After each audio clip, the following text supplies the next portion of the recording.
met Slim, of course, I was doing music in high school and whatnot. I was in the service in 2000, and I was stationed in Wichita, Kansas. I was actually doing music at that time, producing and rapping with the group with my brother we had called Full Blown Clit.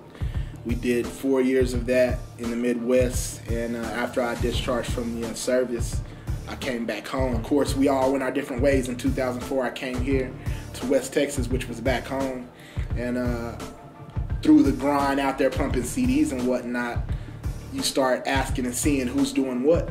And at that time in 2004, there was a lot of rappers just like now, a billion, but as far as producers and those actually doing something, Slim's name was mentioned to me by a few people. Phenomenal Radio came about after I had known Slate for about 2 years already. We were both working our music and our brands throughout the city, and then throughout the region as well. And so we kind of met up through that scenario. Through him, he was doing his own work, I was doing my own work, and we just kind of naturally met up through the networking cycle of things. I finally got to meet him. I was in barber college. He came up there, he brought some beats, and I think actually from that day I met him through another person up there at the barber college, and we went to lunch that same day, just inspired by hip-hop and his beats and what he had going, and me making beats and wanting to rap. And through that connection and that that meeting, it grew from there. And pretty much within several days, we were already at his home studio workstation working.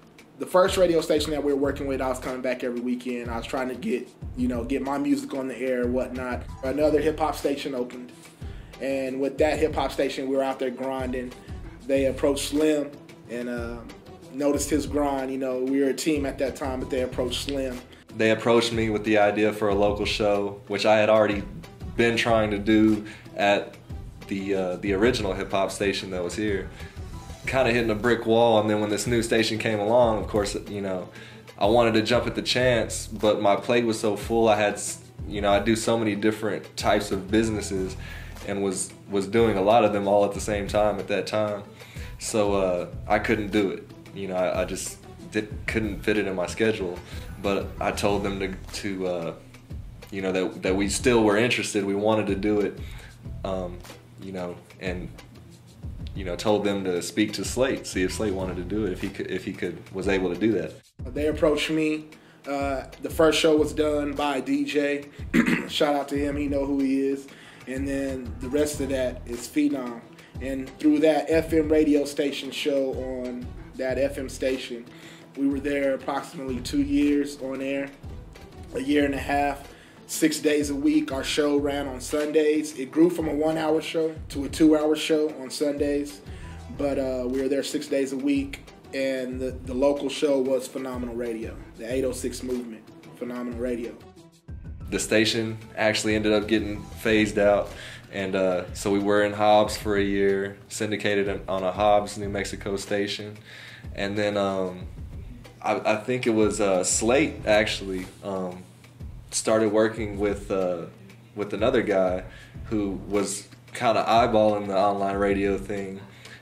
Things kind of ended up falling out with him, and so I was like, well, we could do it, ourselves. So it wasn't a big deal. So we just kind of focused on that, got everything online. We went online in 2010, and that's how Phenomenal Radio is what it is today. Global network, global audience, global radio.